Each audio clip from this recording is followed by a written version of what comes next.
The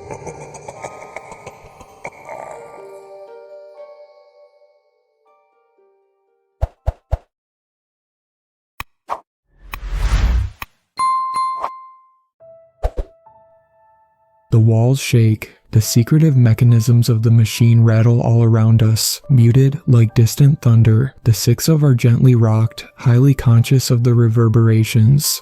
It sounds so far away, Simon mutters in his thick Polish accent. I look up at him. Kim responds with an uneasy chuckle. I was just thinking the same thing. The two smile at each other, reassurance, I think. She glances at me, then adjusts her weapon. I reach a hand to my forehead to rub away a thin sheen of sweat. Before embarking on this particular mission, I did not admit to the others the intensity of my claustrophobia. I grimace and look around at the windowless inner walls of the submarine, and I try not to think about the enormity of the weight of the water above our heads, the weight growing heavier and heavier by the minute as we sink deeper and deeper into the depths of the Atlantic. 10 minutes till docking, warbles a distorted voice through the overhead speaker, accompanied by a dim red light. An unseen cloud of anxiety flows through the cabin like gas, and I scratch my jaw, discomforted and unsettled. It reeks in here. It smells like rank, stale pool water and sweat. Sweat with metallic undertones. Simon slides off his glasses, then rubs them on the material of his military fatigues. To little success. He mutters something to himself in Polish as he pushes them back up onto his nose. The six of us have very different backgrounds, but what we share is our common station, a NATO barracks at the edge of Germany. Nearly time now, says the man to my left.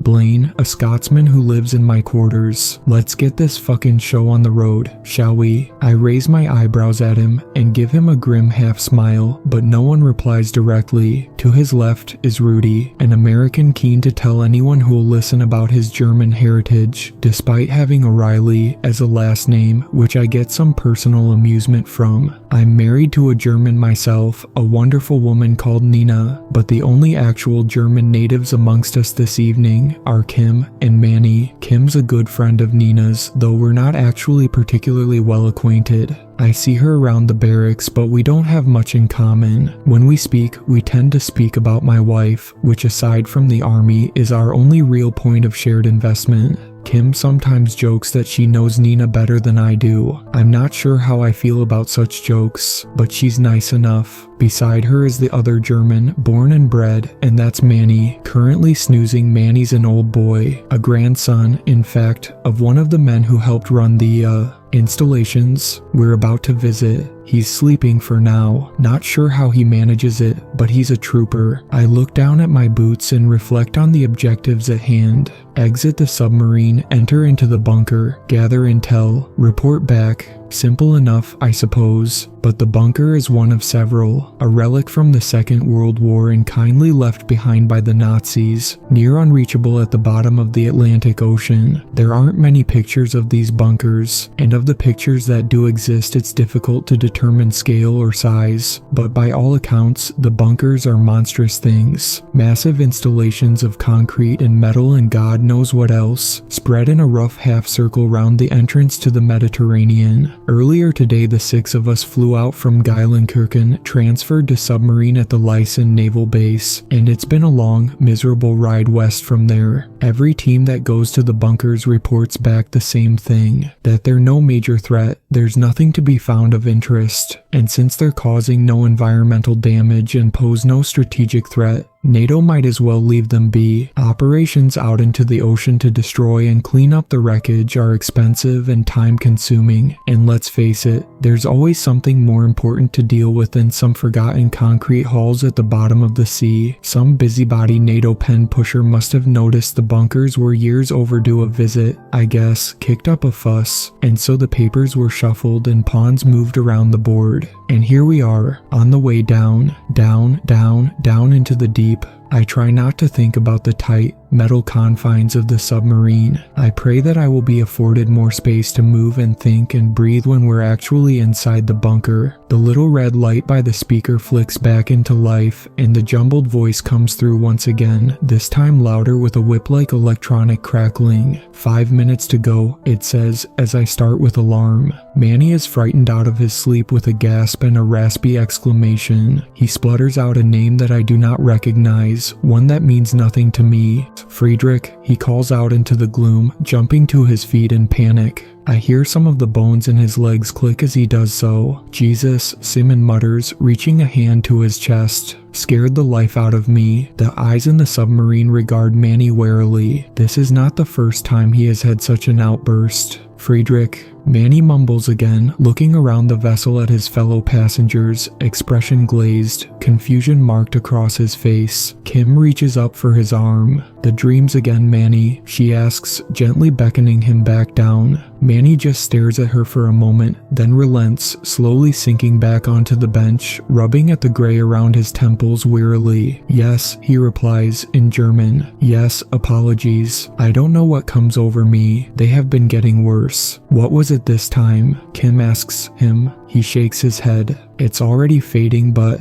I believe it was similar to before. The people I saw in the dreamscape were none that I have ever actually met. I do not recall having ever seen them, not in this life. In my dream, however, I knew them. I knew them all. They were important to me. We were in a field of long grass, and there was a young man, Friedrich. He was going to war. Kim chews her cheek a little as she considers this. I don't think I expected him to come back, Manny says quietly as the submarine rumbles. I knew that he was being sent to his death. They're connected to your grandfather, Kim says with self-imposed certainty. I'm sure of it. That's why they're getting bad. Ever since you volunteered to come on the mission, your subconscious knew you'd be getting closer to him, to his place of work. Load of bullcrap, Rudy chimes him, his hair flopping as he leans forward over his gun. Kim, you gotta stop with this supernatural shit. It's all in your mind, Manny. In fact, Kim, you hit the nail on the head just now. It's all in your subconscious, man. Just let it go. It'll be some repressed Nazi guilt or something. He jabs a finger towards Manny and furrows his brow. I've said it before and I'll say it again. You aren't guilty of any kind of Nazi crimes. Just because your granddaddy was an SS officer or whatever. Manny sighs wearily. He reaches his hand into a pocket and produces a handkerchief which he uses to dab his forehead. I am well aware of this, he responds dryly. My grandfather was not in the SS, but I appreciate your passion on this matter. Damn straight, Rudy replies, leaning back in his seat.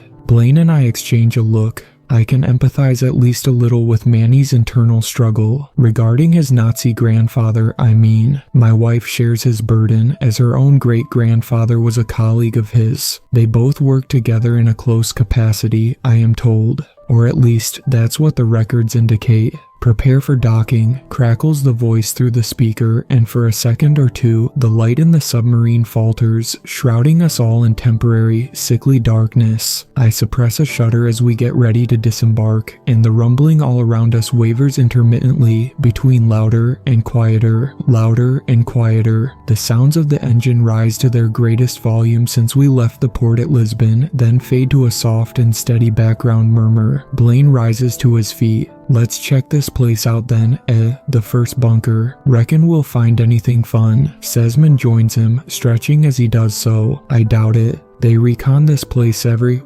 10 or so years, and they've never brought back anything interesting. I doubt we'll see more than a collection of dusty old Nazi ruins. You don't find that interesting? I ask as I prepare to disembark. Morbid, sure, but not even a little interesting. Seaman makes a noise of disgust and mutters something to himself. I find no interest in the droppings of vermin, he says, and turns away. The cynic in me sees Simon shoot a quick glance at Manny before he does so, and the cynical part of me is keen to interpret it with dark thoughts, but that would do the man a disservice. Seaman is a good fellow, hardworking. Blaine heads through the narrow inner body of the submarine towards the ladders, and Simon follows on behind. Behind him goes Rudy, flicking his hair from his face, and he's followed by Kim and Manny. Manny places a hand on my shoulder and gives me a tired smile as he passes me by. I return it, then with a deep sigh of relief, I say goodbye to this room in the submarine. For now, I'm looking forward to a little more space to breathe.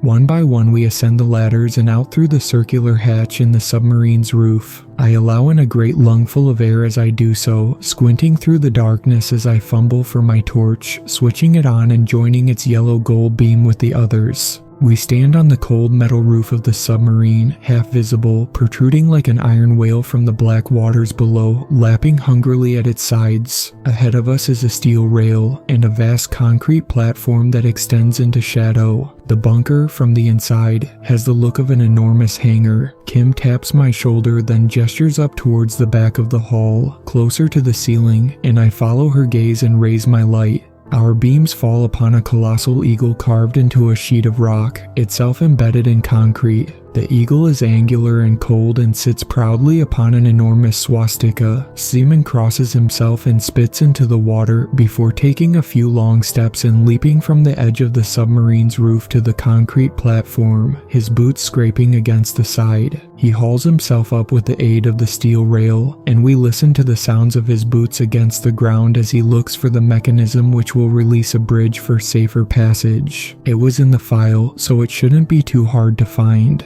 I glance down into the water below. The smell of salt is thick in the air. I am unable to keep from my head the fleeting thought of a sudden slip, of tumbling down into that dark and quietly rippling water, its softness a twisted mass to conceal the terror if its icy depth and unforgiving pull hidden away beneath. I shiver and look away. A few cold moments pass, and with the eventual rattling of gears and springs, a bridge begins to extend from the side of the concrete out towards our spot on the sub. Blaine tests it first, and then one by one we cross, joining Seaman on the platform proper. We begin to cross the floor, making our way towards the gridded double doors at the hall's far end, at present only gloomy rectangles in the distance. I feel very small in here. Even as a part of a team of 6, I can't help but feel insignificant, dwarfed by the intensity of this deserted lair. This is a sick place, Manny says in a low voice. His eyes flash momentarily as a stray beam of light passes across his face. Do you feel it, Oliver? After a beat, I nod in agreement.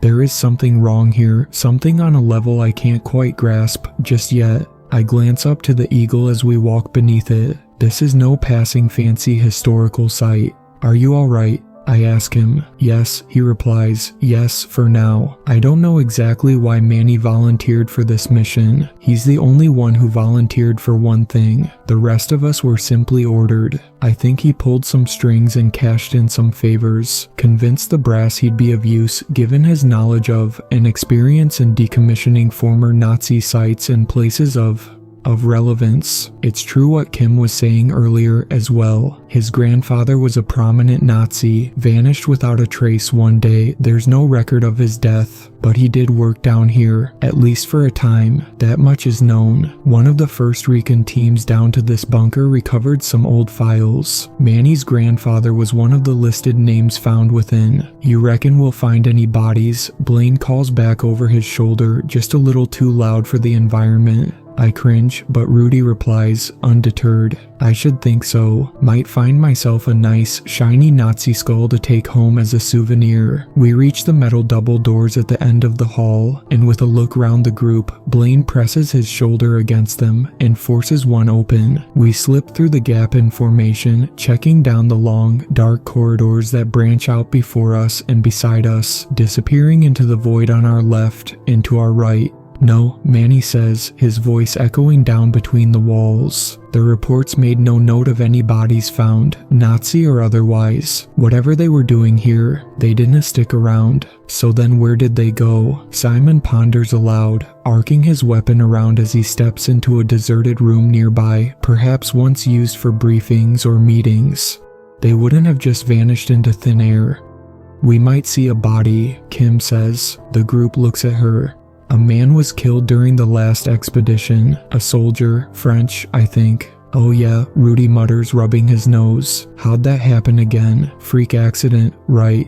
Aye mate, that's right. Blaine says. That's what I was talking about really. Apparently the poor fucker got knocked clean cold by a falling pipe. Might have been a ceiling panel or something actually, but whatever. The report read that he was face down and drowned in a puddle. When the rest of his team found him, they didn't have the capacity to remove the fallen material, so they were forced to just leave him down here. Don't believe he was ever recovered, since we're the first guys to walk these corridors in over a decade. They just left him down here. Seaman asks, that's cold, inhumane almost.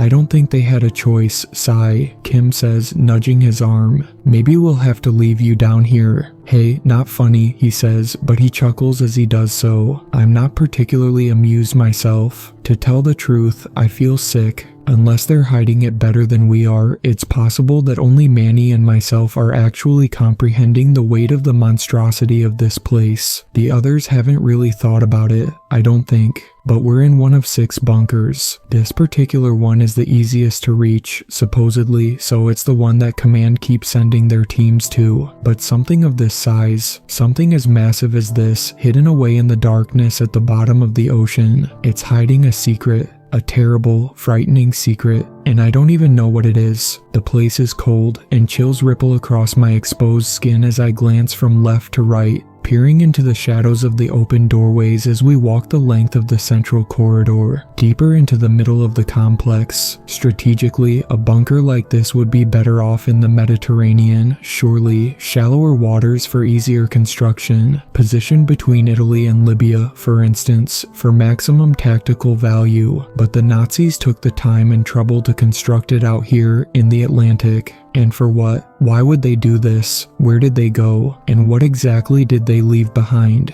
Silence falls across the group. There is no sound but the clamping of our boots. The long, low breaths of my comrades echoes round the walls. At the very edge of my hearing, a noise shivers fast down the length of the hall. My heart rate quickens and my ears sharpen. The simple creak of an old structure, I should think. But it almost sounds like whispering, an almost imperceptible whisper at the very threshold of sound. It's so faint, however, that I decide not bring it up for fear of looking like an idiot, but I share another pointed look with Kim just beside me. She heard it too. Maybe the others did as well. I glance to my left as Blaine pulls his mask up and around his nose and mouth. Seaman crosses himself, and Manny rubs his forehead. I see that it is covered in beads of sweat. We press on. We'll head to the central room, then we split into teams of 2, Blaine says through his mask. We get this bunker checked out, we reconvene. He's met with murmurs of assent as we push through another set of double doors, smaller this time, and step into some kind of lobby. Manny produces a map and unfolds it, and it becomes clear that this lobby will, if we continue, head through into the complex's center. We are halted, however, by the strength of our own sudden awe. We stand in the entrance to a wide room with a high, domed ceiling. The walls around us are covered, much to our surprise, in plaques and paintings, and in the room's middle is a now-dead fountain, the centerpiece of which is a colossal statue, or series of statues, depending on your perspective. I crane my neck, struck with disbelief. The statue depicts 3 men of varying age, with expressions solemn and eyes pure white.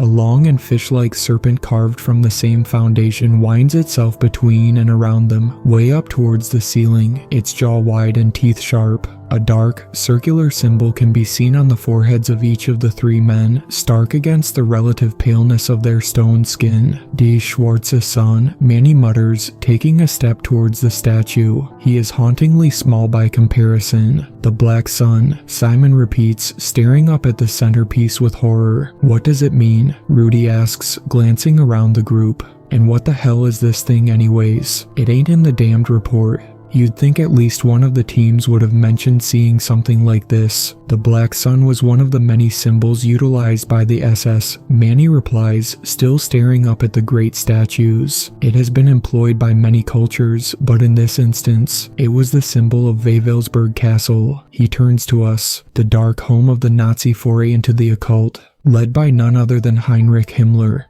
Nazi occultists, Rudy responds. Then he puts out a hand and makes a dismissive gesture. No, come on, don't mess me with that supernatural bullshit again. We're dealing with people here, just ordinary, evil people. He shoots another look up to the statue of the 3 men and the creature. Well, he falters, maybe not that ordinary, but you catch my drift. Seaman grunts and shakes his head. Not ordinary, and not people. This place is the husk for a den of long-dead rats. Look, come on man, I get it. You hate Nazis. You aren't alone in this, but open your eyes. Rudy throws an arm out to the statues beside him. You aren't even a little impressed. Or at least, I don't know, curious. Simon scoffs, then walks away, turning his back to the statue as he continues his passage round the perimeter of the room. I take another long look at the statue, then head around on its left-hand side, the opposite side to Simon. I come up alongside Blaine, admiring a painting, and I stand beside him. I read a little plaque on the wall, one celebrating a visit made to this bunker by Himmler in 1941, and then I consider the painting. It is housed in a frame of dark, rich wood, and is comprised of a host of grim, swirling colors. The scene, despite its lack of vibrancy, is vivid and powerful.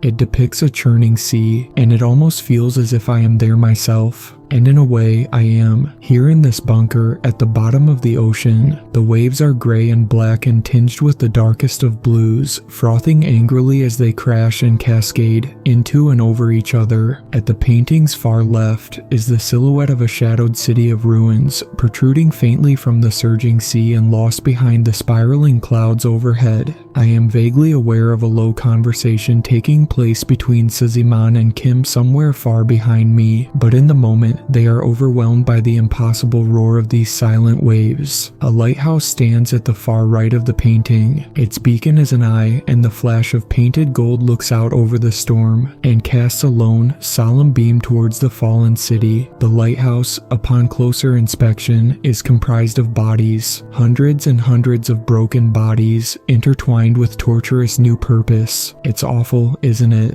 Blaine murmurs, and I am snapped back to reality with a blink.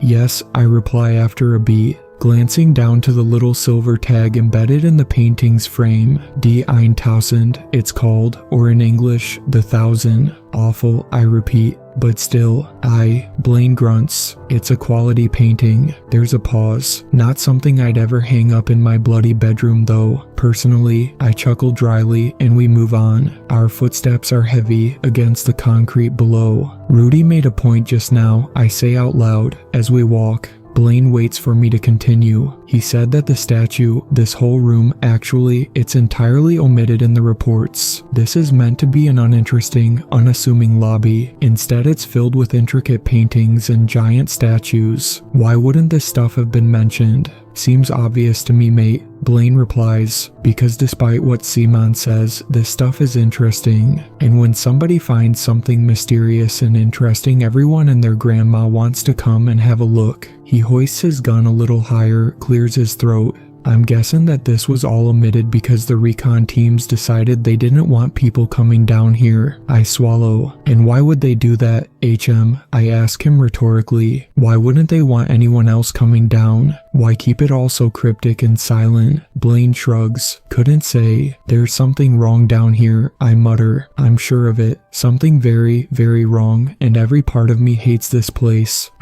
Blaine says, I've started feeling a little like that myself. It's getting worse, actually, the deeper in we go. I nod. We're going to find something terrible down here, I finish, but to this Blaine says nothing. Leaving the statues and the defunct fountain behind, we push through the doors at the hall's opposite side and head through into a long, wide room with two simple doors. We are joined by the others. The door on the left has a plaque that reads, Der Kontrollraum, and the door on the right is marked only with the same symbol on the foreheads of the stone giants. The Black Sun. My stomach turns as I look upon it, and a wave of cold nausea passes through me.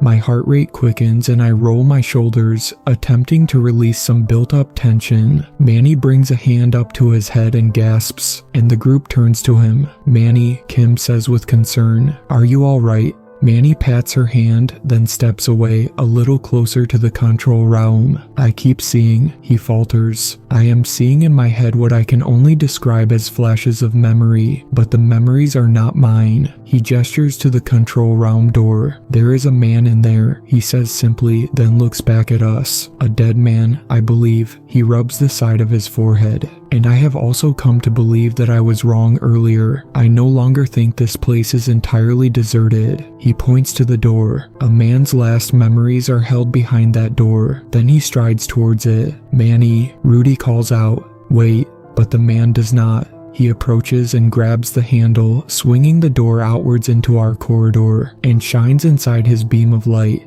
He steps into the room and we follow him inside. Christ, Blaine mutters as we enter. I guess you found your Nazi skull, Rudy. Why don't you go and grab it up? But Rudy doesn't respond. He simply looks down at the sight before us. A skeleton surrounded by dust and empty cans, slumped back in a chair against the wall. The bones are wrapped up in the threads of a Nazi uniform. None of this shit is supposed to be down here, Rudy says eventually. Why did Command keep all this stuff from us? It's not Command. Blaine replies, echoing our earlier conversation. It's the recon teams. The recon teams write the reports. So, why admit all this? Rudy says as he throws up his hands. I don't get it. This ain't no ordinary bunker, and I think we've all realized that by now. Kim ignores him. What is it, Manny? She asks as the man crouches down beside the skeleton. Manny regards the remains of the Nazi. He looks to the brown, banded book on the desk beside him, and he considers the iron cross on the front of the uniform. A hint of a chain can be seen spilling from one of the front pockets, and Manny reaches over to take hold of it. Hey, should you be doing that? Rudy asks, but Manny continues and slowly draws from the uniform a golden locket in the shape of an oak leaf. He turns it over in his hands. I know this man, he says simply. What do you mean? Kim asks. His name is Hans. He has a wife and a young son, a son who is no older than 11 or 12 at his death. I don't suppose he'll be that young anymore, Manny. Blaine grunts, giving the skeleton's boot a light kick. A cloud of fine, white dust bursts out into the room. I imagine he looks just his father here. Manny sets the locket on the desk, and Kim reaches out to open it up. Inside is a picture of a square-jawed soldier with closely cropped hair. Beside him is a woman dressed in the style of the 1930s. The picture in the locket's other half is of a young boy, the couple's son, by the look of him. Jesus, Rudy murmurs with dismay, looking from the pictures to Manny and back. Manny, how did you know that? Manny stands back up with a small grunt, his legs creaking as he does, and he takes the journal on the desk up into his hands and begins to carefully leaf through the pages. Even though it likely belonged to a monster of a man, he begins, I can never bring myself to be anything but gentle when it comes to books. I was instilled into me a deep respect for the written word. He cautiously turns to the very first page and points to the name that has been written in the front margins. Hans, it reads. Yes, Manny says quietly. This is him. Simon and Blaine have begun to rummage through the room, searching through papers and charts and various records. Most of the files have been emptied, and those that remain seem to detail only the structural side of the complex, aspects of the engineering and the architecture, though nothing can be found about the purpose of or meaning behind the intricate statues in the central lobby. As Kim and Rudy and I talk lowly amongst ourselves, and as Manny begins to read through the journal, Seaman takes a little time to skim through a letter he finds amongst others, tucked away on a shelf. He snorts and shakes his head, then holds the paper up for us. Look, take a look at this, he says, slapping the paper down onto the desk beside the skeleton. Have a read, he says, before jabbing his finger onto a couple of choice lines. This was written by the Nazi command of the bunker, he says. By my guess, and it's directed at our little rat Hans here. What is it? Asks Kim as she leans over to read. It's a promise, a false promise that they will return for him, Seaman mutters. A promise that his comrades will come back for him when they are able. From where? Blaine asks, and Seaman shrugs. It does not say. Does it matter? It was clearly a lie. He kicks the legs of the skeleton a little harder than Blaine, and the skeleton slumps lower down in its chair with another accompanying cloud of dust. The Nazis clearly lied to him. He did his duty like a good little soldier and stayed behind to do God knows what. And they forgot all about him, and he died alone in his chair at the bottom of the sea. He got off lightly. Seaman grimaces and kicks the thigh of the skeleton as hard as he can, and with a shower of white mist the skeleton crumbles and collapses into a pile on the floor. Fuck's sake, what did you do that for? Rudy splutters and coughs. Idiot. Don't talk to me like that. Seaman retorts, then leaves the room, shaking his head. Manny waves a hand around his face, dispersing the dust, squinting as he scans the pages of the mysterious journal. Simon's guess seems to be correct, he says as he turns the pages of the journal. This man's job was to keep the power running. He was an engineer and was, it would seem, tasked with repairing and maintaining the system. to prioritize where the energy should go. He points to passage written near the bottom of one of the pages. "You can read this, Manny," Rudy asks. To his credit, the journal is written not only in German but in intricate cursive. Manny nods. Of course. He points again to the passage, and I do my best to read what is written as Manny continues. Here he begins speaking about a necessary diversion of power and how he dislikes how cold the bunker has become. He also makes references to fixing and repairing. What kind of a guy was he? Rudy asks. Kim looks at him. "You know," Rudy says, "beside being a Nazi, he was full of pride," Manny says as he carefully turns the pages. It says he was one of several volunteers for this role. He was happy to do his duty. It gave him purpose. We are quiet for a moment as Manny turns the pages. Hans expressed in this journal his excitement at being reunited with comrades, that despite the loneliness, he knew that they would return for him when all was ready, that he too would see the truth, that he would keep the power going for as long as they needed. Wait, hang on, Blaine interrupts. This guy kept the power on. For how long? And for what?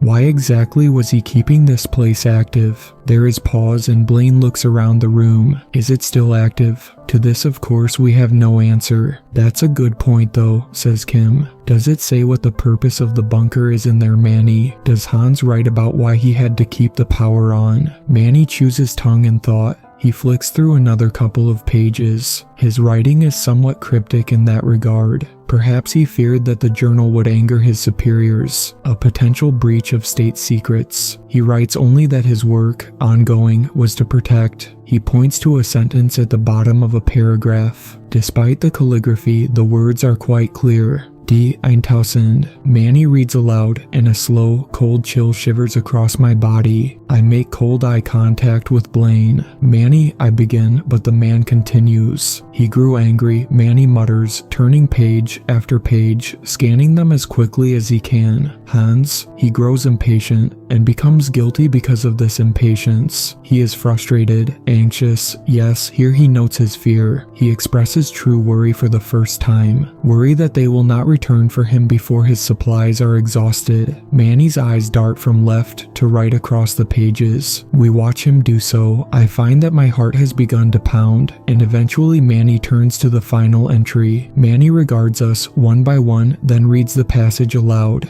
I resent what I have done, Manny reads, and I now question if I have been made a fool, and if my superiors were either unable or unwilling to return. It matters not which is the truth, for they demonstrate the same ends, and besides, it is too late. This is likely to be my last entry. What could have happened if, as promised, my life was destined to be a part of something truly greater? Then I would not have been left behind like this and forgotten. I have given everything to the cause, and now the end approaches. I will not be granted a passage to the truth. Maybe I deserve this fate. I once considered Die 1000 to be animals. Perhaps they still are, vermin and of a lower standing than myself. But even if this were true, to do what we have done, even to animals, no animal deserves such torment. Surely, human or otherwise, I cannot shut the project down, even though it might force my comrades' return. I do not know what they face. I cannot betray them. Not now. I have come too far. And so as this is the path I have chosen, I don't doubt I will be made accountable for my crimes. If not in this life, then the next. To shut the project down will be to admit that it was all for nothing, and I cannot do this. I must do what I believe to be right.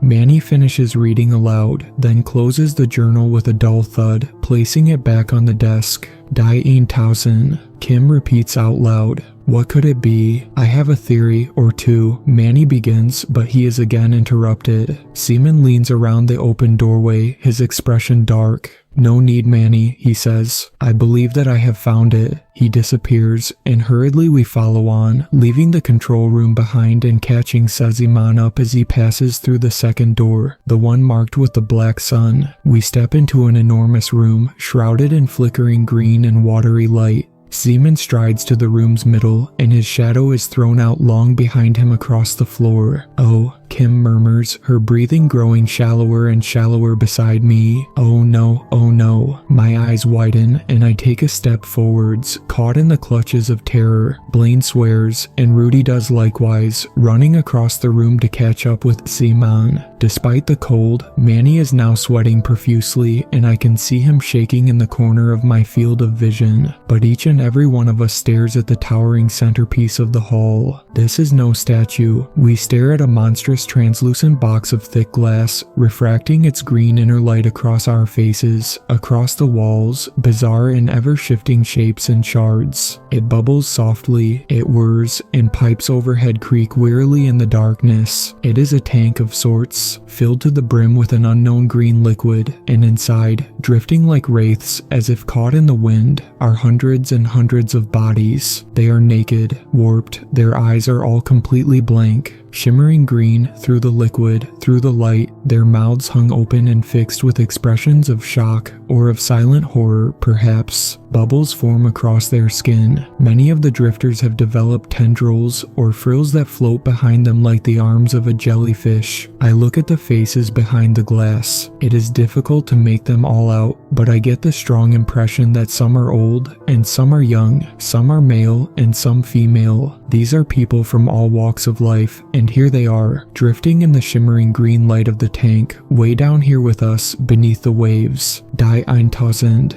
Manny whispers. The tank thrums and whirs. The bodies within drift aimlessly across and around in the fractal green light of the water, although it won't be water, of course. It'll be something else, some other substance. I step closer to the glass, my heart hammering. I've never seen anything like this before, of course. None of us have. I peer into the tank. I study as best I can the faces of the corpses within. Or are they corpses? I squint.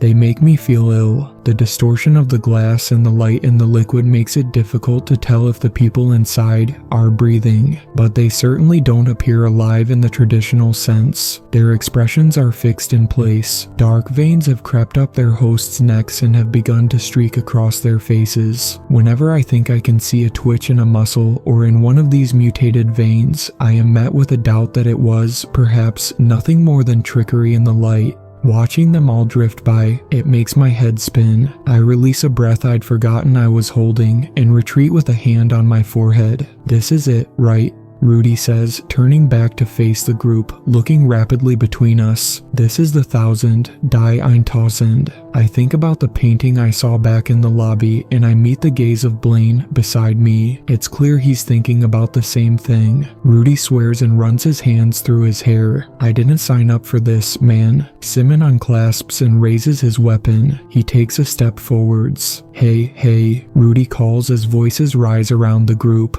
Wait, Manny bellows, his voice cutting through the clamor. An uneasy quiet holds the group in check for a moment, and Manny speaks. Let's all just calm down. We are trained professionals. Act accordingly. A frown flickers across his face, and he winces, furrowing his brow as sweat begins to leak down past his hairline. Manny, Kim says, reaching out, but Manny gently shakes his head, walking towards the tank. What does it do? Kim ponders aloud, her eyes wide. I mean, what's it for? There was a painting in the room with the statues, I say to her and the group. It was called The 1000. It showed a lighthouse made of people looking out over a storm. And there was a city, Blaine adds, as we approach the nearest glass wall of the tank. Or at least, I think it was. Hard to tell. Ruins really, dark and broken spires. There was a painting with the same name on the other side of the hall too, Seisman adds. It showed a ruin from above, and the layout of the ruin was the same as the black sun. The alien green light reflects in his glasses and obscures his eyes. The shape was surrounded by 6 golden eyes. We reach the edge of the glass. A large, metal panel has been embedded here, easily taller than myself, and is connected to a series of pipes and mechanisms, many of which feed through the floor. A plaque of gold and black has been screwed into the panel. It depicts a faded brown photograph alongside a name and what appears to be a handprint, alongside a list of details written in German. The name is that of Manny's grandfather, and he reveals this to the group.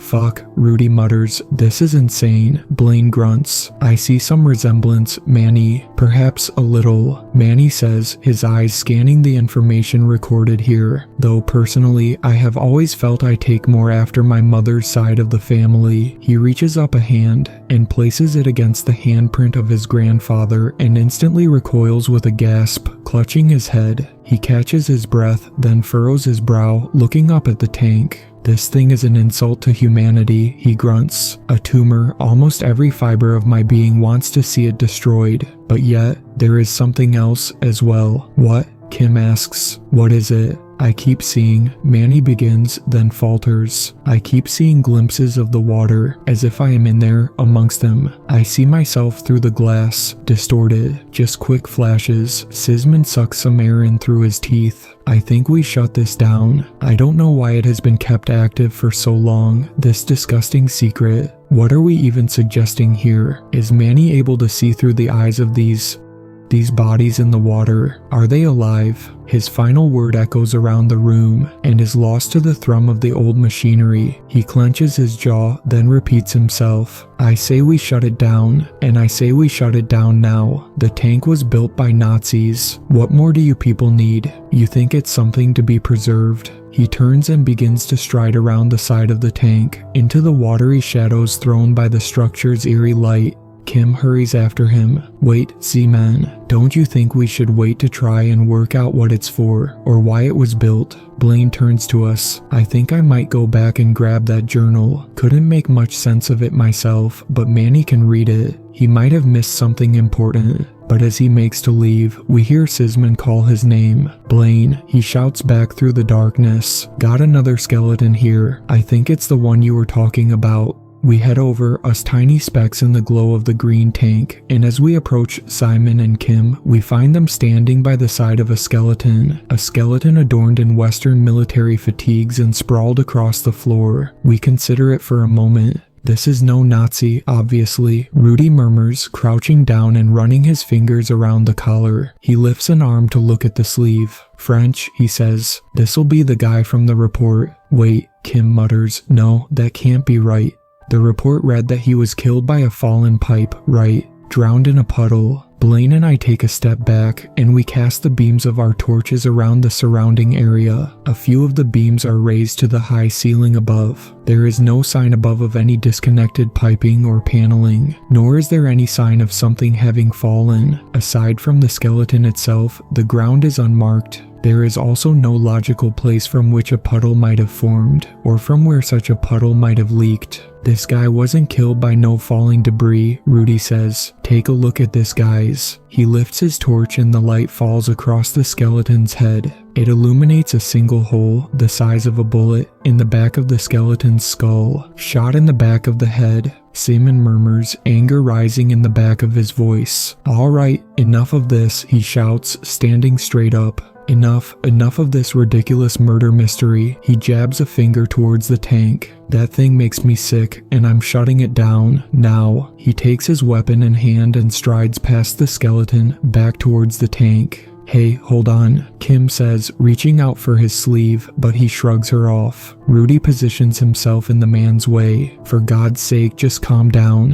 What the hell's the matter with you? Got a screw loose or something? What would you know of this? Seaman snorts, trying to shove his way past. You don't understand a thing, no matter how much you might pretend to. And what exactly is that supposed to mean, huh? Rudy challenges, his voice raising. Blaine attempts to get between them as an argument breaks out, leaving Manny and myself beside the skeleton. We look at each other. There were all manner of curiosities on that plaque, he says to me after a beat. Alongside my grandfather's picture and his name, it listed his blood type, other statistics that I cannot discern the meaning of, relating, I believe, to activity in different parts of the brain. Manny, I say to him, rubbing my jaw, please be frank with me. Do you know what this is? Do you know what these bunkers are for? Manny shakes his head. I do not. But I am growing in confidence that the people inside the tank are alive. I believe that the dreams of which I am cursed, well, this might be a long shot, but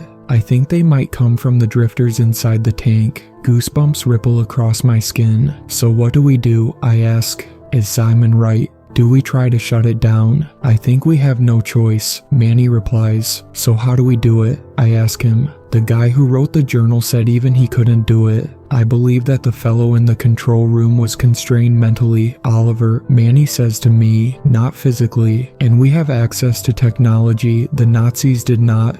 Controlled explosives for one thing. We can't use an explosive, Manny, I tell him. We have no idea what the stuff in the tank even is. If we use too much and we break the glass. Of course, Manny interrupts. I'm not a fool. There will be a way to open the paneling. There is a power keeping them locked up shut. How can you tell? There was light coming through the cracks, but there was no keyhole, nor slots for screws. I think there may be some kind of magnet keeping the panels connected to the body of the tank, or at the least, something on the inside. So all we need is a way to open the panels. Have a look inside. And even as I say the words, I notice, for the first time, the position that the skeleton beneath us is actually in. He is sprawled across the ground, yes, but he was clearly heading in a certain direction, off to the side, towards the great pipes at the room's edge. I raise my torch and I step around the poor, forgotten soldier, walking in the direction that he'd been heading before he was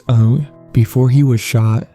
Manny accompanies me, and at the very edges of the room, nestled between two enormous pipes and rattling with a faint whir, is some kind of ancient power box, a generator of sorts, and this thing actually has a door locked up tight. I look at Manny and he nods and takes a step back. I raise my weapon and fire 2 quick, careful shots into the door's side. It cracks open, and the sounds of the argument behind us cease at once. The hell are you guys doing? Rudy calls over, and after a smattering of boots on cold concrete, we are joined by some of the others. Alright, good. Now hold on a moment, Manny says as he pulls open the busted door with a clank, examining the inside of the generator. I have seen machines like these before in my career. None identical, of course, but similar enough. Just give me a moment. We're shooting these things now, Seaman shouts over. He remains across the hall, bathed in green as he stands by the tank. So much for waiting and using caution, I guess. Why don't we just blow the fuck out of this thing? Look, perhaps we're all getting carried away. Blaine cuts in. Are we actually considering destroying the tank? We don't know what it is. Now, I don't know why the previous recon teams decided to keep it a secret, but they obviously knew something we didn't.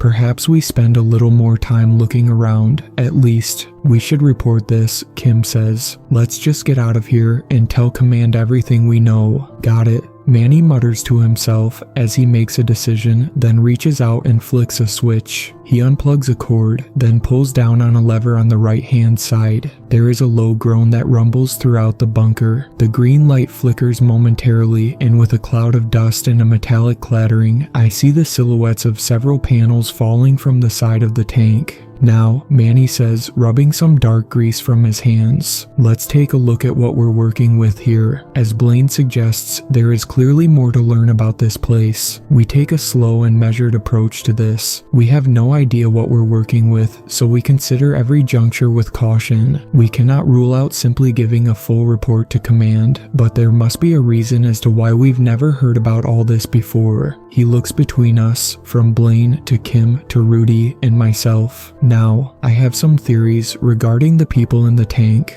I catch movement in the corner of my eye, and I see the silhouette of Sidzeman working hurriedly away in the freshly exposed inner mechanisms of the great green tank, formerly hidden behind the panels. Hey, I mutter, then a little louder. Hey, Sidzeman, what are you doing? Seaman does not respond. He simply slams something into place and then makes a break for it. He hurries over to us, his expression hidden in shadow. Simon, Kim begins as a low beeping becomes suddenly audible. Sidzeman, she repeats a little more urgently. What have you done? The man comes into view, and as the shadows swim across his face and the reflected green flashes over his eyes, I catch a glimpse of his expression. A wide, manic grin, eyes wide and fierce. He tilts his head as he runs and presses a finger against the ear closest to the tank. What follows is the sound of an explosion, loud and sharp and clear, cutting through the murmur and whir of the bunker like a blade. Shadows of metal and rubber and God knows what else burst with a sudden force from the place that Simon was tinkering, and the green of the tank begins to falter. I grimace and wince as a low ring begins to chime in my ears. I push my way past the man and run towards the front of the tank.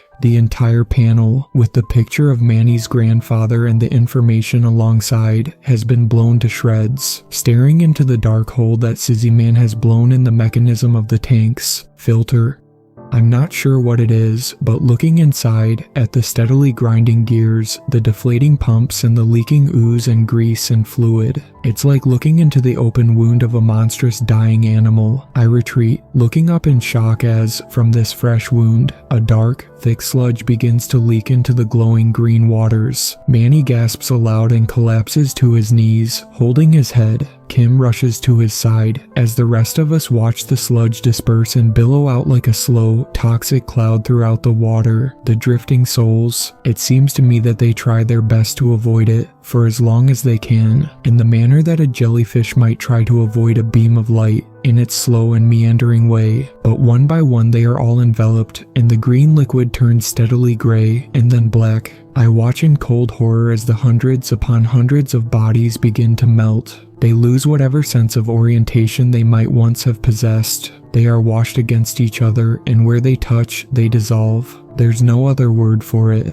Pieces begin to break away, sinking slowly and sickening to the base of the tank, where they are gradually lost to the darkness. I hear a scream, and I wheel around. Kim clutches to Manny as the guy begins to shake. "Manny?" Blaine asks, squatting down to grab the man's shoulder. "Manny?" Simon watches on. His grin is gone now. He is paled, and I can see his chest rising and falling as he looks at our seizing comrade. Manny opens his mouth as if to speak, but instead comes only a rasping breath. Clear liquid begins to pour from his ears, liquid that turns quickly gray, then red. It pours over his uniform, staining it, and splashes across the floor. His eyes roll up into his head, and seconds later, the seizing stops. He slumps to the concrete ground, utterly lifeless, and just like that, he's gone. "Manny, Manny." Blaine shakes the dead man's shoulder. Rudy crouches down beside him. They test his breathing, but there's no response. "Fuck," Rudy shouts, jumping to his feet. "What the hell have you done, Simon? What have you done?" Simon only shakes his head, stuttering. "No, that's not possible. How could these things be connected? You acted too soon, idiot." Blaine barks, shoving Simon in the chest. "What the hell are we supposed to do now?" "Manny," I mutter, looking down at the body of my friend. One minute he was more or less just fine, I guess, and now he's dead. He's done. A terrible groan rises from the black, sewage-like tank before us, and the hairs rise up across the back of my neck. I look up to it and realize that despite the decay that now seeps through the tank, the glittering green light is not entirely gone. I can still see traces of it above us, reflected faintly against the edges of some of the pipes. I can see it tinging the edges of the great steel girders and beams that support the ceiling. I can still see more light. I say quietly to the group, "What if there's another tank? Another tank?" Rudy splutters. "Oliver, Manny is dead. Who gives a shit? We gotta get out of here." But I ignore him. Heart pounding, I stride around the edge of the tank. I ignore the calls of the others as I head deeper and deeper into the gloom, towards a slither of that same green light, spilling through a crack in the far wall. This hall, it seems, goes further than we had anticipated. The illusions formed by the flickering shadows distorted our perceptions of the distance. "Hey," comes a voice from behind me, along with quick, heavy steps. "Hey." It's Blaine, and he takes a breath as he catches up to me, striding alongside. "You alright?" he asks. "Sure," I reply grimly, head spinning. "Where are you going?" he asks me, and I gesture to the slither of green light through the crack at the room's opposite side. "What the?" He notices it for the first time. "Oh shit. What do you think it is?" "I don't want to think about it," I reply as I stride onwards, the shadows rippling around me like the water of the accursed tank. I clench my fists. I just need to see. I need to see for myself. I hear the pounding of footsteps behind us. Rudy calls for us, but still I march onwards through the dark and secretive haze to the crack at the back of the hall. Another door. Doors, doors, doors. I shove right through, and the echo of the creaking metal scratches painfully through the air. I step out onto a gridded steel walkway suspended high above a long, wide floorway below. The floor extends into the far distance, and I cannot see the back wall. My boots clank against the steel as I walk to the edge. The fall to the floor below is blocked by a sturdy guardrail. I take in the view, and with a long, low breath, the cold, stale air in my lungs is gradually released. To my left, and embedded in the concrete of the wall, and very partially obscured by enormous steel beams supporting the roof, is a colossal stone monolith. The thing is ancient, cracked, and heavily water damaged. Across its body, however, are visible a collection of long forgotten glyphs and symbols. This thing is far older than this bunker, far, far older, that much is obvious, perhaps by hundreds or thousands of years. I could not say for sure. Was it transported here, perhaps? Or was the bunker built around it? 6 enormous and disembodied eyes are carved into the top of the monolith, and in the middle, stacked almost like a totem pole, are a series of crude faces, outlines really, with eyes and mouths. The only real additional features are lines carved at the outside edges of their eyes, wrinkles, or crow's feet, if you will. The face at the top has a multitude of wrinkles. Beneath this face, a long series of markings like veins or roots have been carved, and they creep down to connect to the face below. This middle face is more angular. The wrinkles beside the eyes are fewer, and it too has root-like veins, and as with the others, they slither down to the face below. The lowermost face is the roundest. It has no wrinkles beside its eyes, and below this final face are more incomprehensible glyphs, a series of symbols that mean nothing to me, unknown shapes and twisted signs. Blaine steps up to the railing and puts a hand upon it. He gives the monolith only a perfunctory glance. "Jesus," he says as he looks out over the scene below. We are joined by Rudy and Simon. Below us, at regular intervals and extending away into the gloom, are more of the same tanks. Great green glass boxes, connected via pipes, all whirring and hissing, full to the brim with drifting souls. There must be hundreds upon hundreds of these monstrous devices, perhaps even 1,000, Blaine mutters. He points to a plaque embedded in a control panel to our right. It reads, Die 1000, Die 1000. Rudy repeats quietly, so it didn't refer to the people in the tank. He falters and Simon finishes his sentence. It referred to the tanks. We consider this in silence, and a long, low whisper echoes from the tanks and down the hall towards us. Below the plaque of Die 1000 is a passage written in German. I take a step towards it and scan my eyes across the words. Vom Vater zum Sohn. Blut für Blut, it begins, and I read it aloud in English. From father to son, blood for blood. I pledge my soul, and I will open the eyes of the souls of my lineage. We will guide the way for the fatherland and our place in eternity. As I speak these words, it is almost as if I can hear them repeated back to me, spoken proudly from the hearts of rows of devotees. Stark in their dark uniforms against the cold, pale walls behind, standing tall in the shadow of the trio of statues, ringed by Leviathan himself. The vision is fleeting and passes as quickly as it came. There is a heavy silence that follows, a silence filled by the flow of the groans and sighs of the tanks below. Of Die 1000. Seaman walks past me, his boots clank against the metal as he heads towards the console to our right. I don't fail to notice the presence of a large box, similar to the one that Manny disabled, connected to the controls. Seaman, stop, Blaine orders, but Simon does not. He turns to us, and I see his face is streaked with tears. The atmosphere freezes around us, and to my horror, he raises his gun, please, put your weapons down, he says. What the? Simon? Blaine cuts in, adjusting his grip so as to better take hold of his gun, but Simon rattles his own and suddenly shouts, his voice like a bell ringing through the darkness. Put your weapons down, he bellows. Now, slow, any motion that I deem dangerous, and I will fire. Rudy takes a step forwards. Simon, what the hell's gotten into you? Just... Simon swings around his gun, cocks it. Put the guns down. I will not ask again. Rudy winces. He curses under his breath, but he does as he is asked.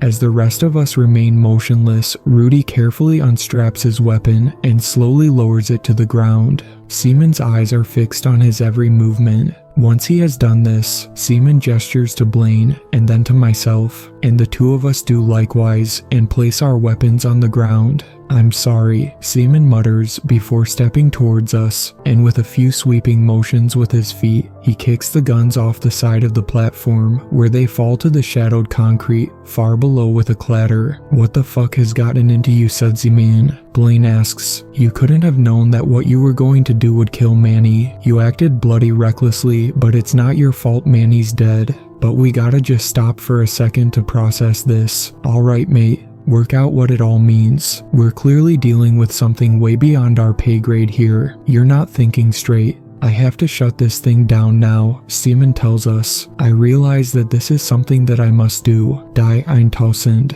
I need to shut the whole thing down. Rudy tries to cut in again, but Seaman speaks over him. They are alive in those tanks, the man says, adjusting his glasses with a shaking hand. They're alive. Manny was connected to them, right? He could see their dreams. He was connected to the tank through the sins of his grandfather. His whole family line is cursed. And that's not my fault. It's not. It's theirs. Seaman throws out a hand and gestures to the bunker as a whole. He rubs a hand across his brow, and in the corner of my eye, I see a small, subtle motion from Rudy. Without moving my head, I look his way, and following his deliberate glances, I notice that the man still has a pistol attached to the back of his belt, and out of Seaman's direct line of sight. Rudy gives me a pointed look and I nod, almost imperceptibly. Just don't do anything stupid. I try to transmit to him, though whether he interprets this or not is difficult to say. Seaman continues, these tanks are the products of the Nazis. What cruel purpose do they serve? Exactly, nothing that will benefit humanity, I am sure of it. The people are trapped, I have no doubts, in perpetual suffering, so the cages in which they are held need to be shut down immediately, and this is something I'm going to do. I took a look in the box that Manny disconnected. I can work out how to finish this. Simon, I chime in, raising my head.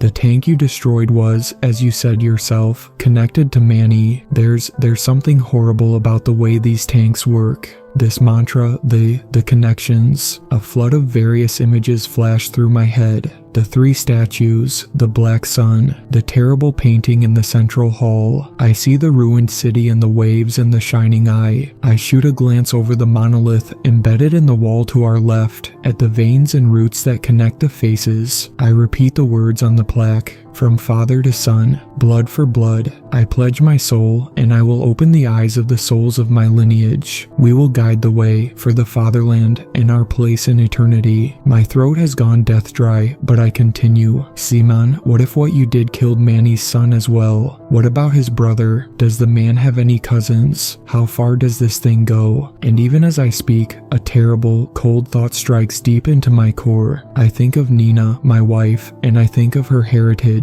Manny worked alongside Nina's great-grandfather. Was he, too, involved in this project? I turn to look out over the rail and down at the tanks below us. Is a picture of Nina's great-grandfather marked into one of these tanks, alongside a handprint and a blood sample and God knows what else. I feel the blood drain my face, and my line of reasoning falters. My words die in my mouth. Seaman scoffs. What are a few lives when weighed against this, Oliver? He shouts. This is sick. This is the work of rats. Blaine tries to speak again. Just don't be rash, Simon. The previous recon teams chose not to report on this. They left the tanks unharmed. Shouldn't we at least consider their reasoning? Take a little time to think as a group. But don't you get it, Blaine? Simon chokes. That's exactly the point. He mutters quietly to himself in Polish for a moment and wipes his eyes beneath his glasses. If I dither and delay, then my mind might be changed. I might be swayed to a decision that goes entirely against my moral compass. If every single recon team before us left the 1,000 standing, then logic suggests we'll do the same, right?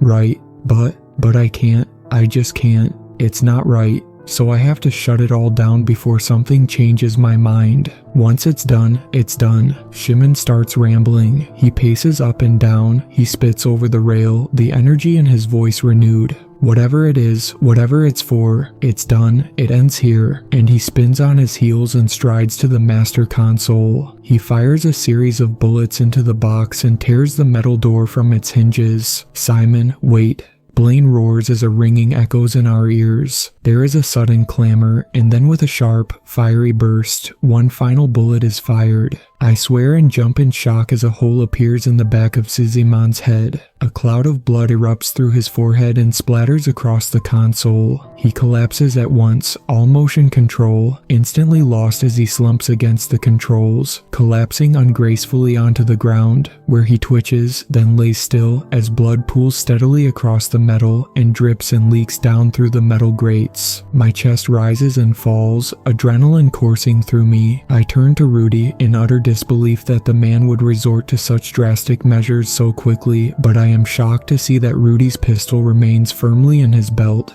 His hand is poised beside it, as if preparing to draw, but the pistol nonetheless remains affixed. Rudy looks at me, then past me, and I turn around to follow his gaze. And there in the doorway is Kim. She stands cold and silent in the darkness, her features illuminated in that ghostly green, jaw clenched and eyes fierce. In her hands is her rifle. She slowly lowers it back down, and she releases a long, calm breath, which clouds around her face in the cold. Solemnly, we retreat back to the main lobby. There is a sickness here, that much is plain. Our minds are not working as they are supposed to. We spent an hour deliberating. It's as long as we can bear in the shadows of such evil, and we eventually decide, as a group, to leave the 1000 operational. We do not know if this makes us heroes or villains, or neither, but we do not know the true extent to which these machines are connected to the people back home. It is not a decision that fills me with pride. We have no idea to what purpose the tank's continued existence supports. Besides the hints of some vague and cryptic clues, we do not know why they were built.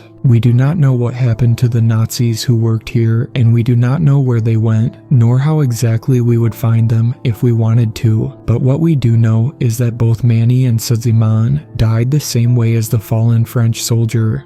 The report will read that they suffered tragic accidents, crushed by falling debris. We can't have command sending sizable task forces down here. Anything could happen, and as has been proven, the balance is a delicate one. If command learn the truth, then the power is taken resolutely out of our hands. We'll have no say in what happens next, and what happens next could be monstrous. Our official reports will note that the bunker is dangerous when disturbed, that lives will be put at risk if attempts are made to formally decommission and deconstruct it. But with that being said, the bunker, as per our exploration, is otherwise a non-threat and is of no particular interest. No need to send any more recon teams down anytime soon, that's for sure. The bunkers are better off left alone. We trudge back to the dock of the submarine in silence. To me, it comes down to one simple fact. I can't risk losing Nina, so the machines will stay operational, and the 1000 will continue to drift, hidden away in the dark at the bottom of the sea.